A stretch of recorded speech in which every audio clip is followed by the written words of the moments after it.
এজন্য কখনো কোনোদিন অন্য ধর্মের দেবতাদেরকে গালি দেয়া যাবে না।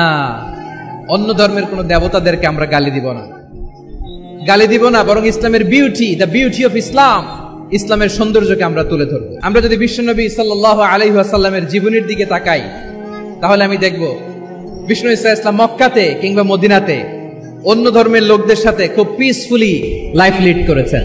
হোক মুশরিক, হোক খ্রিস্টান, হোক ইহুদি, বিশ্বনবী সবার সাথে মিলেমিশে ছিলেন। আলহামদুলিল্লাহ বলেন। ইসলাম হচ্ছে পিসফুল রিলিজিয়ন। অন্য ধর্মের প্রতি সহনশীলতার সবক ইসলাম আমাদেরকে দেয়, কিন্তু প্রতিটি মুসলিমের এটা মনে রাখতে হবে, আল্লাহর কাছে পছন্দনীয় গ্রহণযোগ্য ধর্ম জীবনাদর্শ একটি, সেটা হচ্ছে ইসলাম। আওয়াজ করে বলেন, সেটা কি?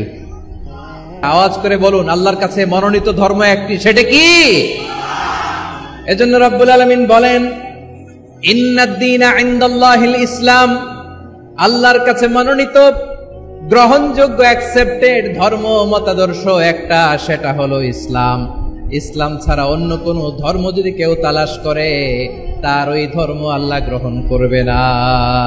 ওমাই ইয়াবতাগি গায়রাল ইসলামি দীনান ফালাই ইউকবালা মিন ওয়া হুয়া ফিল আখিরাতি মিনাল খাসিরিন।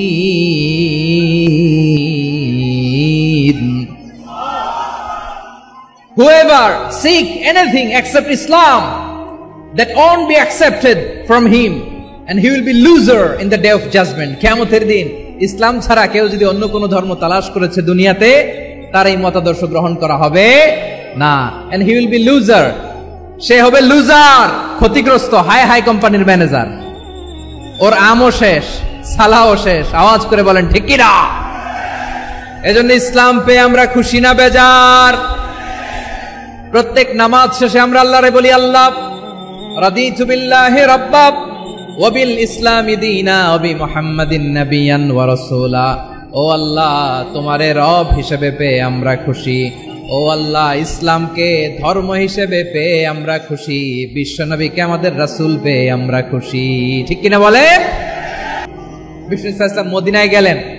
মদিনাতে মুসলিম, মুশরিক, ইহুদি, এই তিন ধর্মের লোক মিলে সব স্টেক হোল্ডার যারা আছে সবাইকে নিয়ে বিষ্ণু ইসলাম মদিনা চার্টার করলেন, মদিনা সনদ। শুধু তাই নয়, মক্কাতে বিশ্বনবী পিস এগ্রিমেন্ট করলেন, শান্তি চুক্তি মুশরিকদের সাথে।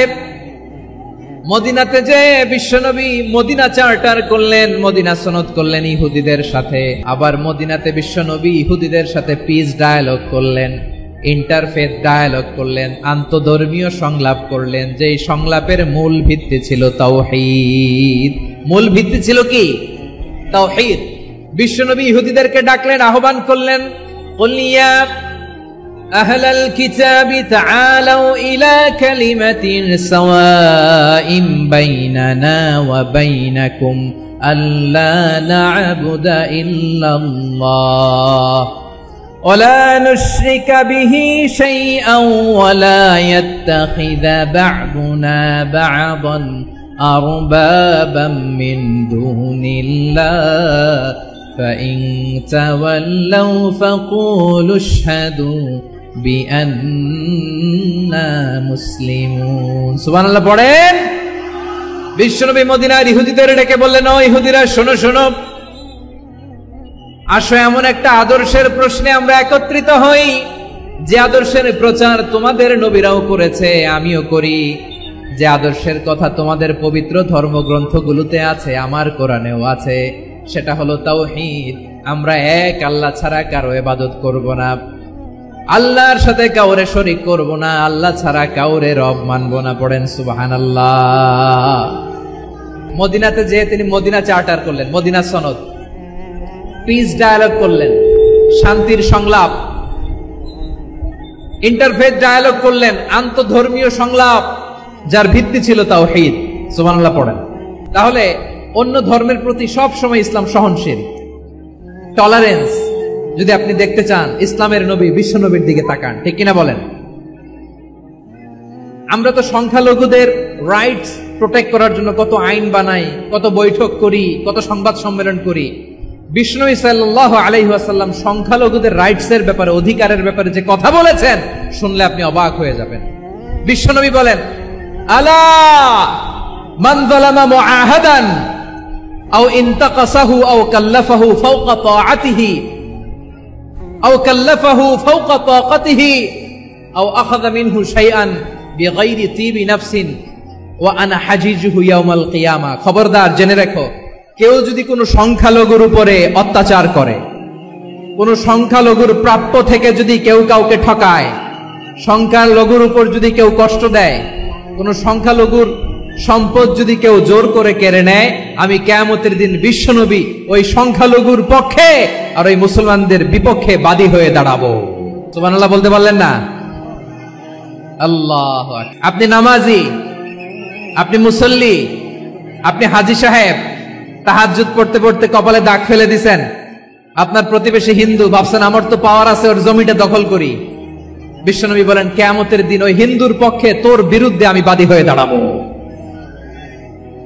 পৃথিবীর কোন ধর্মে এরকম স্টেটমেন্ট পাবেন? আপনি ভাবছেন আপনি নামাজ পড়লে, হাজী সাহেব কপালে দাগ ফেলায় দিলে আপনি সেলসেলায় জান্নাতে চলে যাবেন না? খবরদার।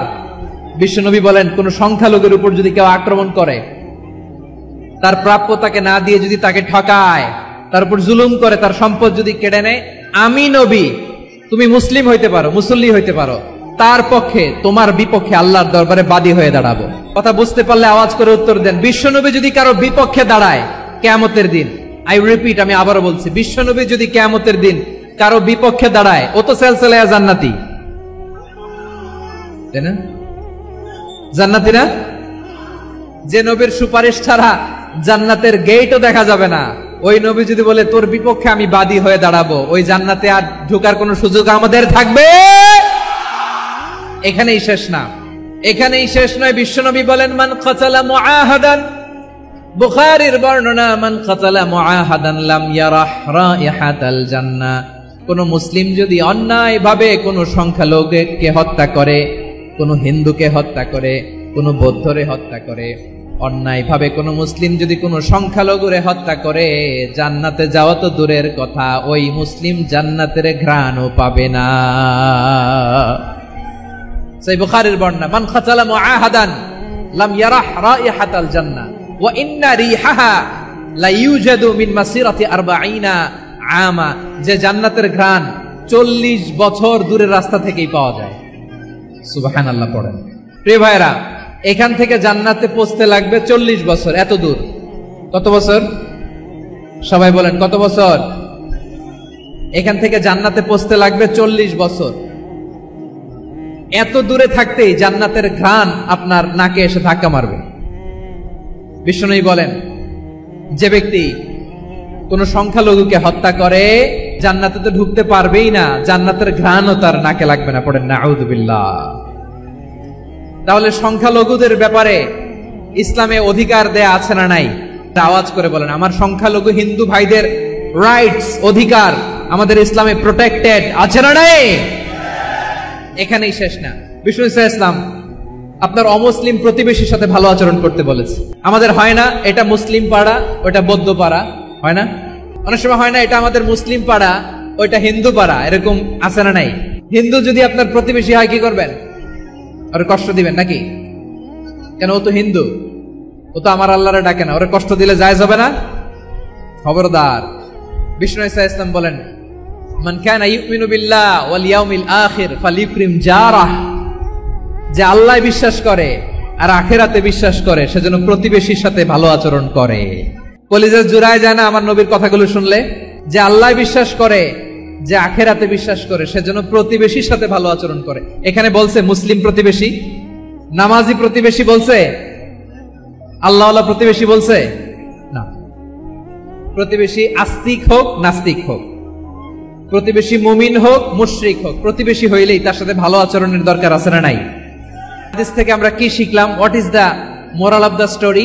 1 নম্বর স্টোরি হলো, প্রতিবেশী ইহুদি হোক হিন্দু হোক, যাবেন, সুসম্পর্ক রাখবেন, উপহার দিবেন, বিপদে পাশে দাঁড়াবেন, তাইলেই তো আপনাদের প্রতি, মুসলমানদের প্রতি তারা আকৃষ্ট হবে। ঠিক কিনা বলেন? আপনি যদি হিন্দুদের সাথে বৌদ্ধদের সাথে নাই মিশেন, নাস্তিকের কাছে নাই যান, তো ইসলামের সৌন্দর্যটা ওরা বুঝবে কেমনে? আমার অনেক হিন্দু পরিচিত ভাই আছে, ওরা আমাদের ইফতারের প্রোগ্রামে এসে একসাথে ইফতারি করে। আমি বলি আসো, ওয়েলকাম টু মাই ডিনার, আসো বসো। বসলেই তো আমি ওর চিন্তার ডিএনএ চেঞ্জ করে দেওয়ার সুযোগ পাবো। চিল্লায় বলো ঠিক কি না? আসতে হবে আমার কাছে। Our door is open. The door of Islam is open 24/7. সব সময় আমাদের ইসলামের দরজা আমার অমুসলিম ভাইদের জন্য খোলা আছে না নাই? এই হাদিস থেকে দুইটা শিক্ষা। এক নম্বর শিক্ষা, প্রতিবেশী মুসলিম হোক অমুসলিম হোক, যান। অসুস্থ হইলে একটু আপেল নিয়ে যান, আঙ্গুর নিয়ে যান, কমলা নিয়ে যান। ইসলামের বিউটি দেখে, সৌন্দর্য দেখে অবাক হবে। নসিব ভালো হলে কোনোদিন কালিমা পড়ে মুসলমান হয়ে যাবে। তাহলে অমুসলিমের সাথে ভালো সম্পর্ক। বিশ্বনবী ইহুদির বাড়িতে গেলেন, ইহুদির বাড়ি, আর আমার মুসলমান ভাই আমার কাফের বলে, এরকম আছে না নাই? মুসলিমরা দেখতে পারে না, সহ্য করতে পারে। বিশ্বনবী সাল্লাল্লাহু আলাইহি ওয়াসাল্লাম ইহুদির বাড়িতে গেলেন। এটা একটা শিক্ষা। আরেকটা শিক্ষা হলো, এই হাদিস থেকে আমাদের শিক্ষা হলো, আমার প্রতিবেশী যেই ধর্মের হোক আমি সম্পর্ক রাখবো। অসুস্থ হলে যাব, কি বলেন ভাইরা? যাবেন না? যাবেন না আপনারা? আচ্ছা, 2 নম্বর শিক্ষা হলো, বিষ্ণু ঈসা ইসলামের খাদেম ছিল ইহুদি, এতদিন খেদমত করলো, একদিনও বিশ্বনবী ওরা কালিমার দাওয়াত দেয় নাই। কারণ কি? বিশ্বনবী একটা ভালো সময়ের অপেক্ষা করতেছিলেন, প্রপার টাইমিং। দাঈর কাজ হচ্ছে দাঈ ইলাল্লাহ, সে হচ্ছে সুযোগ সন্ধানী। দাঈ সুযোগ খোঁজে, কখন দাওয়া দিলে ব্যাটে বলে হবে, ঝোপ বুঝে কোপ মারে, ঠিক কিনা বলেন? বিষ্ণু ঈসা ইসলাম ভালো সময়ের অপেক্ষা করতেছিলেন, দেখি ভালো সময় আসুক আসুক আসুক আসুক। আস্তে আস্তে এমন সময় আসছে, ছেলে এবার মুমূর্ষ। অসুস্থ ব্যক্তির হৃদয় অত্যন্ত নরম থাকে। হসপিটালে যখন কেউ যায় তার হৃদয়টা বড্ড নরম থাকে, মৃত্যুর ভয়ে তার অন্তরটা নরম থাকে, ঠিক কিনা বলেন? এই প্রপার টাইমিং এর অপেক্ষা করতেছিলেন। যখনই টাইমিং পেয়েছেন দাওয়াত দিলেন, পড়ো লা ইলাহা ইল্লাল্লাহ, সুবহানাল্লাহ পড়েন সবাই। তাহলে ইসলাম অমুসলিম প্রতিবেশীর সাথে ভালো আচরণ করতে বলে। ইসলাম অমুসলিম মাতা পিতার সাথেও ভালো আচরণ করতে বলে। মাতা পিতা যদি অমুসলিম হয় তারা ফেলে দিতে পারবেন? পারবেন? অনেক হিন্দু ছেলে আমাদের হাতে শাহাদা পড়ে মুসলিম হয়, কিন্তু ওর মা মুসলমান হয় নাই, বাবাও হয় নাই। এরকম আছে না নাই? তো ও হয়েছে মুসলিম, মা বাপ হিন্দু, এখন মা বাপ কি বাদ? হ্যাঁ, মা বাপ বাদ দেয়া যাবে? যেই মা আপনার 9 মাস 8 মাস পেটে ধারণ করলো, আপনার মায়ের নার ছেঁড়া ধন, আপনি ওই মারে বাদ দিতে পারবেন? যে মায়ের বুকের তাজা দুধ খেয়ে আপনি আজকে বাড়ন্ত তাজা তরতাজা, ওই মারে বাদ দেয়া যাবে? মাকে তো বাদ দেয়া যায় না। ওয়াকাদা রাব্বুকা আল্লা তা'বুদু ইল্লা ইয়্যাহ ওয়া বিল ওয়ালিদাইনি ইহসানা। আল্লাহ বলে অবধারিত 2টা ভার্ডিক্ট তোমাদের জন্য, এক আল্লাহর ইবাদত করবা আর মা বাবার প্রতি ইহসান করবা। আদেশটা কার? মা বাবার প্রতি ইহসান করতে হবে। আমার মা হিন্দু হোক ভালো আচরণ করতে হবে, বৌদ্ধ হোক ভালো আচরণ করতে হবে। আমার যে সমস্ত হিন্দু ভাইয়েরা মুসলিম হয়েছে, তোমাদের মা বাবা এখনো মুসলমান হয় নাই, তাদের সাথে ভালো আচরণ করতে হবে। আপনাদের খেদমত নিজে করতে হবে অথবা খেদমতের ব্যবস্থা করাই দিতে হবে। মান্থলি যে খরচ লাগে এটা দিতে হবে। আরে তুমি এখন মুসলিম, তোমার মা বাবা হিন্দু, এখনই তো সুযোগ ইসলামের সৌন্দর্য দেখানোর। এখন মা বাবা যদি দেখে আরে এটা হিন্দু থাকতে তো বদমাইশ ছিল, বেয়াদব ছিল, কি এমন ধর্ম সে গ্রহণ করলো যেটা গ্রহণের সাথে সাথে সে পাল্টে গেল? কি এমন ধর্ম সে গ্রহণ করেছে যেটা তার জীবনকে আলোকিত করে দিয়েছে? নসিব ভালো হইলে তারাও কালিমা পড়ে মুসলমান হয়ে যাবে। নার ছেঁড়া ধন, কলিজার টুকরা সন্তান, আসমারে দেখতে বড্ড মন চায়। সাইয়েদনা আসমা রাদিয়াল্লাহু তাআলা আনহা মক্কা থেকে হিজরত করে মদিনায় চলে গেলেন হুদাইবিয়ার পর। যখন মক্কা মদিনা ট্রাফিক স্বাভাবিক হলো, মক্কার লোক মদিনায় যায়, মদিনার লোক মক্কায় আসে। কোচাইলা কলিজার টুকরা সন্তান আসমারে দেখার জন্য কিছু উপহার নিয়ে বিশাল মরুপথ পাড়ি দিয়ে মক্কা থেকে মদিনায় যায়। সুবহানাল্লাহ বলেন। এখন মা আসছে মেয়ের সাথে দেখা করতে, মেয়ে তো আর দেখা দেয় না। মেয়ে ভাবছে আমার মা তো মুশরিকা, অপবিত্রা, তার সাথে কি দেখা দেয়া যাবে? বিশ্বনবীর দরবারে চলে গেলেন। সুবহানাল্লাহ বলেন। কি সৌভাগ্যবান ছিল তারা, মাসলা জানার দরকার হলেই নবীর দরবারে চলে যেত। ঘরে বউয়ের সাথে ঝগড়া হলে নবীর দরবারে চলে যেত। অনেক সাহাবী বলে আমার পেটে ক্ষুধা লাগলো আমি নবীর কাছে চলে যেতাম, কারণ নবীর চেহারার দিকে তাকালেই আমার পেটের ক্ষুধা মিটে যেত। সাইয়েদনা আসমা রাদিয়াল্লাহু তাআলা আনহা বিশ্বনবীর কাছে চলে গেলেন। যে বললেন, ইয়া রাসূলুল্লাহ ইয়া হাবিবাল্লাহ ইন্না উম্মি কাদিমাতুন ইলাইয়া ওয়া হিয়া রাগিবা। আমার মা মক্কা থেকে অনেক দূর মরুর পথ পাড়ি দিয়ে উপহার সামগ্রী নিয়ে মদিনায় আমার সাথে দেখা করতে এসেছে গো নবী। আমার জানতে বড্ড ইচ্ছে হয় আমি আমার মুশরিকা মায়ের সাথে একটু দেখা করতে পারবো কিনা। আফা আসিলুহা, আগে যেমনি আমি আমার মায়ের সাথে ভালো আচরণ করতাম, যেমনি আমি আমার মায়ের সাথে সদাচরণ করতাম গো নবী, এখন আমি মুসলিমা, মা মুশরিকা, এখনো কি আগের মতো সদাচরণ করতে পারবো নাকি? বিশ্বনবী বললেন, নাম সিলিহা, হ্যাঁ রে আসমা, অবশ্যই অবশ্যই, আগে ঠিক যেমন তুমি তোমার মায়ের সাথে ভালো আচরণ করতে, এখনো তেমনি আগের মতো ভালো আচরণ করবা। আওয়াজ করে পড়েন সুবহানাল্লাহ। কি ইসলাম আমরা পেয়েছি! কত ব্রড মাইন্ডেড আমাদের ইসলাম, কত ওপেন মাইন্ডেড ইসলাম, কত ওপেন আপ করতে পারে, চিন্তা করতে পারেন। বিষ্ণু বললেন, হ্যাঁ অবশ্যই, নাম সুলিহা, আগে যেমনি ভালো আচরণ করছো আসমা, এখন ওই রকমই করো, পারলে আরো বাড়াই করো। সুবহানাল্লাহ বলেন। তাহলে আমার যে হিন্দু ভাইয়েরা, হিন্দু বোনেরা, ইমানের বদৌলতে দৌলতে আপনি ধন্য হয়েছেন, আপনার আম্মা আব্বা এখনো মুসলমান হয় নাই, তাদের জন্য দোয়া করেন, তাদের জন্য দোয়া করেন, আল্লাহ যেন তাদেরকেও ইমানের দৌলত দান করে। আমরা সবাই পড়ি আমিন, আরো জোরে পড়েন আমিন। এখন বলেন, ইসলাম কি ন্যারো মাইন্ডেড রিলিজিয়ান না ব্রড মাইন্ডেড? যুবক ভাইরা আওয়াজ করো, ইসলাম কি ন্যারো মাইন্ডেড না ব্রড মাইন্ডেড? কতটা ব্রড মাইন্ডেড দেখেন। বিশ্বনবী সাল্লাল্লাহু আলাইহি সাল্লাম অমুসলিমরা যদি নবীকে উপহার দিত, ওই উপহারও বিশ্বনবী গ্রহণ করতেন। সুবহানাল্লাহ পড়েন। আপনার অমুসলিম বন্ধু যদি উপহার দেয়, সেটাও আপনি নিতে পারবেন, যেটা নেওয়া জায়েজ। কিন্তু আপনার বন্ধু যদি আপনার মদের বোতল দেয়, নিতে পারবেন? হ্যাঁ, মদের বোতল দিলে পারবেন। আপনার বন্ধু যদি আপনার পর্ক দেয়, পর্ক, শুকরের গোশত মিশ্রিত কোনো খাবার, ওটা নিতে পারবেন না। হালাল যে কোনো জিনিস নিতে পারবেন। বিশ্বনবী সাল্লাল্লাহু আলাইহি ওয়াসাল্লাম অমুসলিমদের দেয়া হাদিয়া গ্রহণ করতেন। কেমন নবী ছিলেন! আমার নবীরে চিনে নেন, আমার নবীর অ্যাটিটিউড জেনে নেন। বিশ্বনবী সাল্লাল্লাহু আলাইহি ওয়াসাল্লাম যখন কোন জনপদে যেতেন, 3টা অপশন নিয়ে যেতেন। প্রিয় ভাইয়ের আওয়াজ করে বলতে হবে, কোন জনপদে গেলে আমার নবীর অপশন থাকতো কয়টা? আমার মতো 3 আঙ্গুল উঁচু করে দেখান আর বলুন, আমার নবী কোন জনপদে গেলে কয়টা অপশন নিয়ে যেতেন? 1 নাম্বার অপশন, আসলিম তাসলাম। নতুন এলাকায় গেলে বলতেন, আসলিম তাসলাম, ইসলাম ধর্ম গ্রহণ করো, শান্তিতে থাকবা, আমার ভাই হয়ে যাবো, আমরা ভাই ভাই, ইসলাম মানো, আমরা ভাই ভাই। অপশন নাম্বার কত? 1।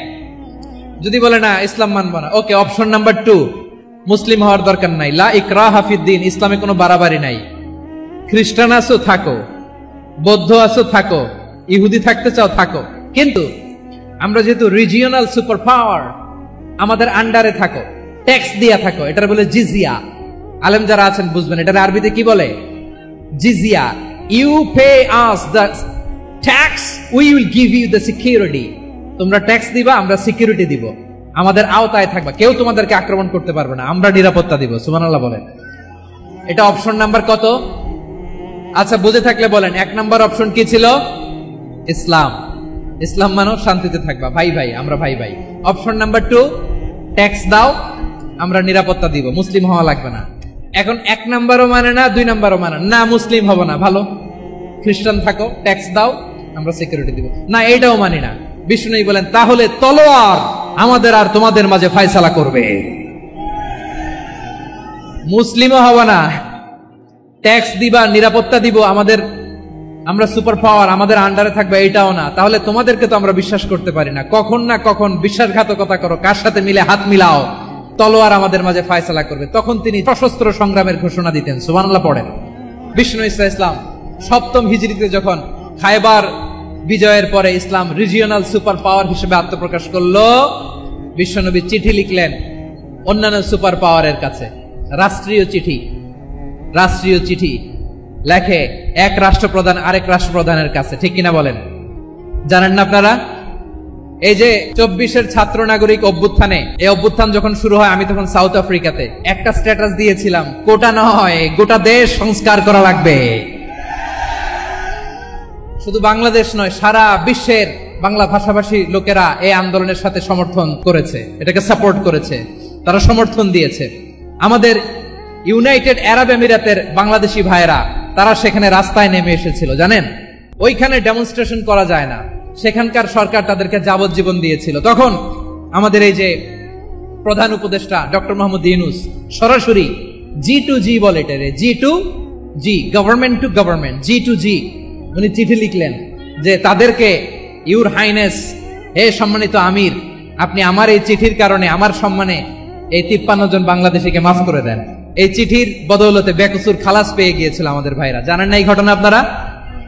তাহলে গভর্নমেন্ট টু গভর্নমেন্ট চিঠি দেওয়া হয়। সপ্তম হিজরিতে বিষ্ণু ইসলাম সব সুপার পাওয়ারের কাছে চিঠি দিলেন, রোমান সম্রাটের কাছে, পারস্য অধিপতির কাছে, মিশরের অধিপতির কাছে, সবার কাছে চিঠি লিখলেন।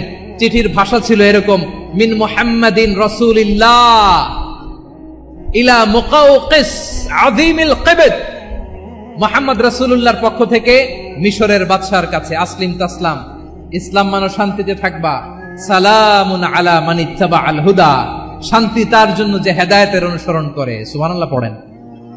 তাহলে প্রিয় লালমনিরহাট, আওয়াজ করে বলুন, ইসলাম কি ন্যারো মাইন্ডেড রিলিজিয়ন না ব্রড মাইন্ডেড? আম্মাজান আয়েশার কাছে মাসালা জানতে চায় মেয়েরা, হে আম্মাজান, অগ্নি উপাসকেরা তাদের ঈদের দিন নওরোজের সময় আমাদেরকে পাখি দেয়, নেওয়া যাবে? উনি বললেন, যদি ফলমূল এরকম খাবার দেয় এগুলো নেওয়া যাবে। তার মানে অমুসলিমদের দেয়া উপহার এটা গ্রহণ করা যায়। সুবহানাল্লাহ বলেন। শুধু তাই নয়, বিষ্ণু ঈসা ইসলাম অমুসলিমদের সাথে আর্থিক লেনদেনও করেছেন, ফিনান্সিয়াল ডিলিং করেছেন। আমরা প্রায় দেখি বাজারের মিষ্টির দোকানগুলো আমার হিন্দু ভাইদের, মিষ্টির দোকান, দইয়ের দোকান কারা চালায়? হিন্দুরা চালায় না?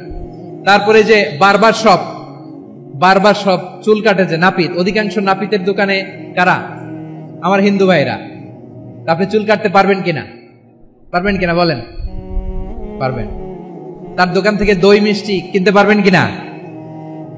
হ্যাঁ, আমার মুসলিম ভাইয়ের দোকান থাকলে ওইটারে আমি বেশি প্রায়োরিটি দিব, ঠিক কিনা?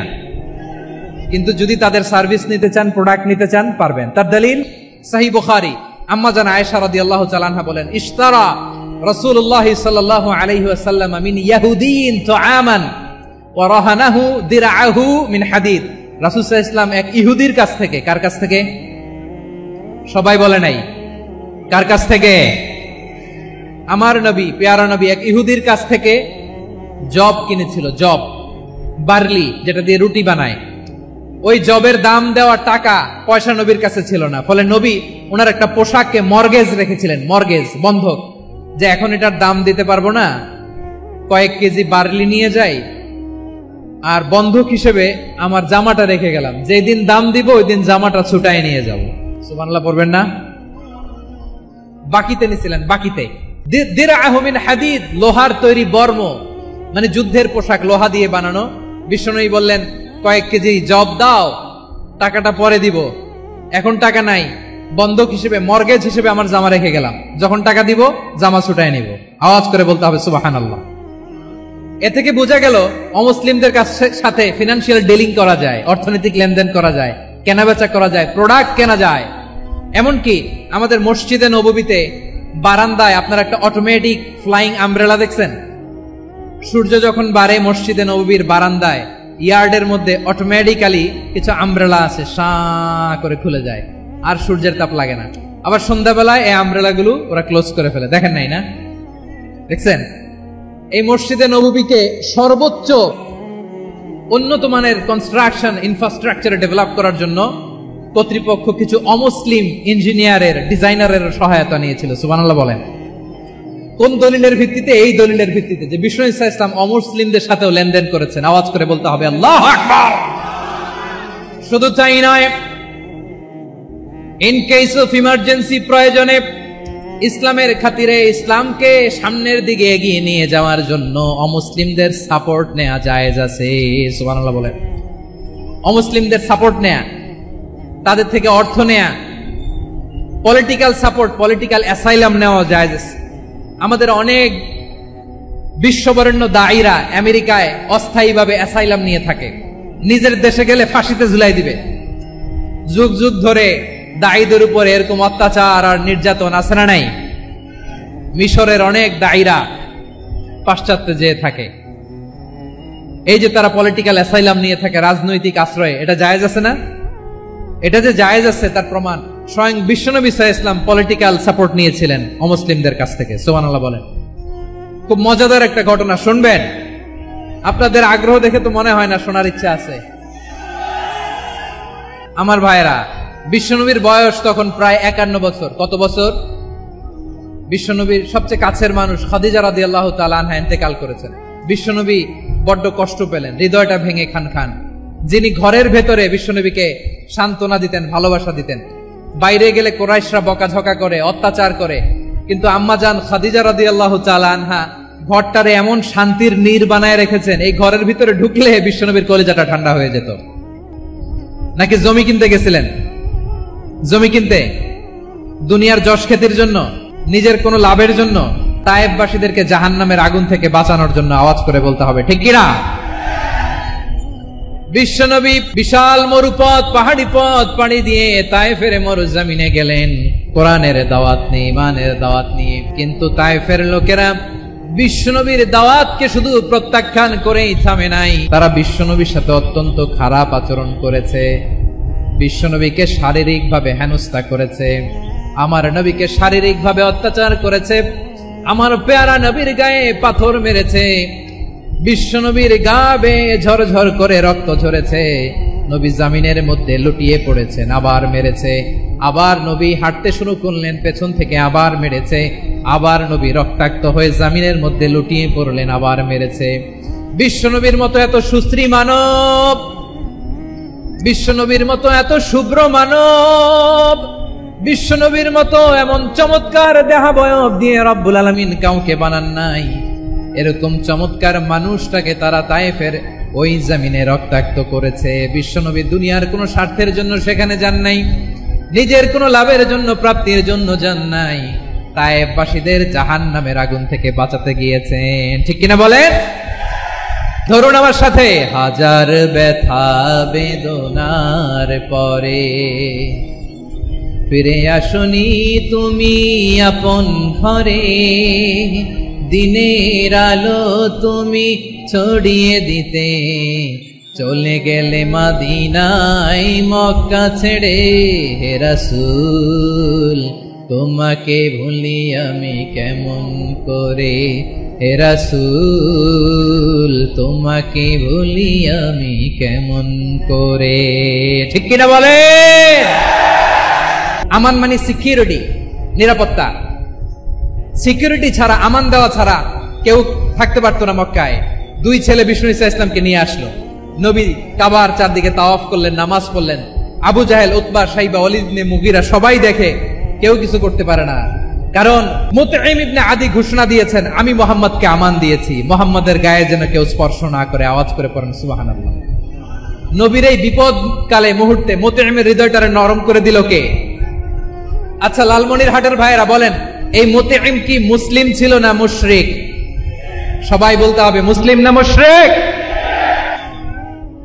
তাহলে মুশরিকের কাছ থেকে নবী পলিটিক্যাল অ্যাসাইলাম, আধুনিক রাষ্ট্রবিজ্ঞানের ভাষায় পলিটিক্যাল অ্যাসাইলাম, যেটাকে বলে রাজনৈতিক আশ্রয়, উনার আমান বা নিরাপত্তার এই ঘোষণায় তিনি মক্কায় ঢুকলেন। যতদিন নিরাপত্তা ছিল ছিলেন। মুতঈম যখন মারা গেল, বিষ্ণু ইসলাম হিজরত করে মদিনায় চলে গেলেন। সুবহানাল্লাহ। কিন্তু মুতঈম যে বিশ্বনবীর উপকার করছে, এটা বিশ্বনবী ভুলে নাই। আমাদের অনেকে আছে, উপকার করার পরে আর খেয়াল থাকে না, খাওয়ার পরে গলা দিয়ে নামলে আর খেয়াল থাকে না। এরকম আছে না নাই? আমার নবী ভুলে নাই। বদরের প্রান্তরে 70 জন কাফেরকে যখন বন্দী করে বিশ্বনবীর সামনে হাঁটু গেড়ে দাঁড় করানো হলো, বসানো হলো, 70 জন কাফের। বিশ্বনবী তাদের দিকে তাকিয়ে বললেন, সহিহ বুখারীর বর্ণনা, লাউ কানাল মুতঈম ইবনে আদি হাইয়ান সুম্মা কাল্লামানি হাউলাই নাতনা লা তারাকতুহুম লাহু। বদরের প্রান্তরে 70 জন বন্দী কাফিরের দিকে তাকিয়ে আমার নবী বললেন, আজকে মুতঈম ইবনে আদি যদি বেঁচে থাকতো আর তোমাদের 70 জনের ব্যাপারে যদি মুতঈম এক বাক্যে একটা সুপারিশ করত, তার সম্মানে আজকে তোদের সবাইরে আমি মাফ করে দিতাম। সুবহানাল্লাহ নাই? ওই যে চিল্লাচিল্লি যে কথা বোঝে নাই, কোন জিনিস মিস করছে ওরা নিজেরাও বোঝে নাই। বিশ্বনবী মুতঈমের এই সাহায্যের কথা বলে নাই। 70 জন মুশরিক হাঁটু গেড়ে বসা, নবী চাইলে এখনই এক্সিকিউশন অর্ডার দিতে পারে। তিনি বললেন, আজকে যদি মুতঈম বেঁচে থাকতো আর মুতঈম যদি তোদের জন্য সুপারিশ করতে, এই আবর্জনাগুলোর ব্যাপারে সুপারিশ করতে, আমি মুহূর্তেই তোদেরকে এমনি মাফ করে দিতাম। এবার বলেন, ইসলাম কি ন্যারো মাইন্ডেড না ব্রড মাইন্ডেড? শুধু তাই নয়, যাকে যে সম্মান দেয়ার আমার নবী দিতেন, হোক আস্তিক হোক নাস্তিক, হোক মুসলিম হোক অমুসলিম। বিষ্ণু ইসলাম যখন রোমান সম্রাটের কাছে চিঠি লিখেছেন, রোমান সম্রাটের কাছে বিশ্বনবী যখন চিঠি লিখলেন মিন মুহাম্মদ রাসূলিল্লাহ ইলা হিরাকলা আযীমের রোম, মুহাম্মদের পক্ষ থেকে হিরাক্লিয়াসের কাছে, যিনি হচ্ছেন আযীমের রোম। এটা নবী নিজ থেকে বানায় লিখছেন অতিরিক্ত সম্মান দিয়ে। কোন রাষ্ট্রপ্রধান যখন আসে তাদেরকে আমরা কি বলি জানেন? তার নামের শেষে HE এটা লিখতে হয়, H.E. মানে হিজ এক্সেলেন্সি। কি লেখে? হিজ এক্সেলেন্সি অথবা ইউর হাইনেস, ইউর ম্যাজেস্টি। দেখেন, বিশ্বনবী সাল্লাল্লাহু আলাইহি ওয়াসাল্লাম সব নবীদেরও নবী, তিনি একজন মুশরিক খ্রিস্টান সম্রাট রোমান সম্রাটের কাছে চিঠি লিখতে যায়, লিখতেছে ইলা হিরাকলা আযীমের রোম, হিরাক্লিয়াসের কাছে আমার চিঠি, যিনি রোমের আযীম, হিজ হাইনেস, মানে রোমের অনেক সম্মানিত এক বাহাদুর। আওয়াজ করে বলেন সুবহানাল্লাহ। তার মানে যাকে যে সম্মান দেয়ার এটা বিশ্বনবী দিতেন। এমনকি যে ইহুদিরা ভালো ছিল, এই ইহুদিদেরও প্রশংসা করেছেন বিশ্বনবী মুহাম্মদুর রাসূলুল্লাহ সাল্লাল্লাহু আলাইহি ওয়াসাল্লাম। মুসলিমদের লাশ যখন নিয়ে আসা হলো, এই মুখাইরিকের লাশও নিয়ে আসা হলো। মুসলিমদের লাশের পাশে মুখাইরিকের লাশ দেখে বিশ্বনবী মুখাইরিকের প্রতি অনেক খুশি হলেন। আর বিশ্বনবী খুশি হয়ে বললেন, মুখাইরিক খায়রু ইয়াহুদ, মুখাইরিক যদিও তুমি ইহুদি, তারপরে তুমি সব ইহুদিদের মধ্যে সেরা ইহুদি। পড়েন সুবহানাল্লাহ। আমার নবী ইহুদিকেও সম্মান দিতে কার্পণ্য করে নাই। আওয়াজ করে বলেন আল্লাহু আকবার। প্রিয় ভাইরা, এবার সর্বশেষ আওয়াজ করে বলেন, ইসলাম কি ন্যারো মাইন্ডেড নাকি ব্রড মাইন্ডেড? সবাই বলেন, ন্যারো মাইন্ডেড না ব্রড মাইন্ডেড? এজন্য অমুসলিম হইলেই তারা আমাদের শত্রু নয়। শত্রু কারা? যে সমস্ত অমুসলিম আমাদেরকে নিশ্চিহ্ন করে দিতে চায়, যে সমস্ত অমুসলিম আমাদের ভূখণ্ড থেকে আমাদেরকে তাড়িয়ে দিতে চায়, যে সমস্ত অমুসলিম আমার ধর্ম নিয়ে তুচ্ছতাচ্ছিল্য করে চিল্লায় বলেন ঠিক কিনা, তারা আমাদের শত্রু। সাধারণ অমুসলিমরা আমার শত্রু নয়। এই যে হিন্দুরা থাকে, এরা আমার ভাই, বৌদ্ধরা আমার ভাই, খ্রিস্টানরা আমার ভাই, ইহুদিরা আমার ভাই। তারা দিনই ভাই নয়, তারা মায়ের পেটের ভাই নয়, তারা মানবিক দিক থেকে ভাই। ও মানুষ, আমিও মানুষ। ইসলাম মানুষকে সম্মান করে, চিল্লায় বলো ঠিক কিনা। যারাই আমাদের ইসলামকে নিশ্চিহ্ন করতে চায়, তাদের বিরুদ্ধে আমাদের সংগ্রাম। আওয়াজ করে বলতে হবে ঠিক কিনা। ওই সমস্ত দুর্বৃত্তদের সাথে আমাদের কোনো সম্পর্ক নাই। আমরা যদি ঐক্যবদ্ধ থাকতে পারি, ওই দুর্বৃত্তরা চান্স পাবে না। আমরা ঐক্যবদ্ধ থাকতে রাজি আছি। আমরা ঐক্যবদ্ধ থাকলে ওই দুর্বৃত্তদের কালো হাত ভেঙে দিতে আমাদের সময় লাগবে না। শত্রু কাফের আর অশত্রু কাফেরের মধ্যে পার্থক্য আছে না নাই? আবু তালেবও মুশরিক, আবু জাহেলও মুশরিক, কিন্তু দুই মুশরিকে পার্থক্য আছে না নাই? আবু তালেব নবীর চাচা, মুশরিক, মারা গিয়েছে মুশরিক অবস্থায়, কিন্তু আজীবন আমার নবীকে আগলে রেখেছে, আমার নবীকে সাপোর্ট করেছে, ভালোবেসেছে। আবু জাহেলও মুশরিক, মারা গিয়েছে মুশরিক হিসেবে, আজীবন আমার নবীর বিরুদ্ধাচরণ করেছে। আবু জাহেলের শক্তি, সামর্থ্য, স্ট্র্যাটেজি, প্ল্যান সব আমার নবীর বিরুদ্ধে ছিল। আবু জাহেলের কারণে একটা দিন শান্তিতে আমার নবী মক্কায় ঘুমাতে পারে নাই। চিল্লায় বলেন ঠিক কিনা।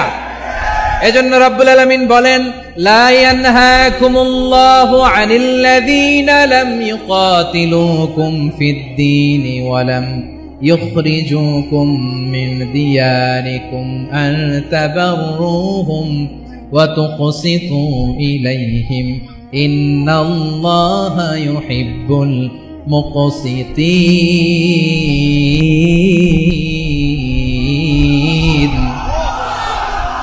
আল্লাহ বলে, গোলামেরা শোনো শোনো, যে সমস্ত অমুসলিম তোমাদের সাথে ধর্মযুদ্ধে লিপ্ত হয় না, তোমাদের বিরুদ্ধে যে সমস্ত অমুসলিম অস্ত্র ধরে না, যে সমস্ত অমুসলিম তোমাদেরকে তোমাদের জন্মস্থান থেকে, ভূখণ্ড থেকে তাড়িয়ে দেয় না, তাদের সাথে ভালো আচরণ করতে আমি আল্লাহ নিষেধ করি নাই।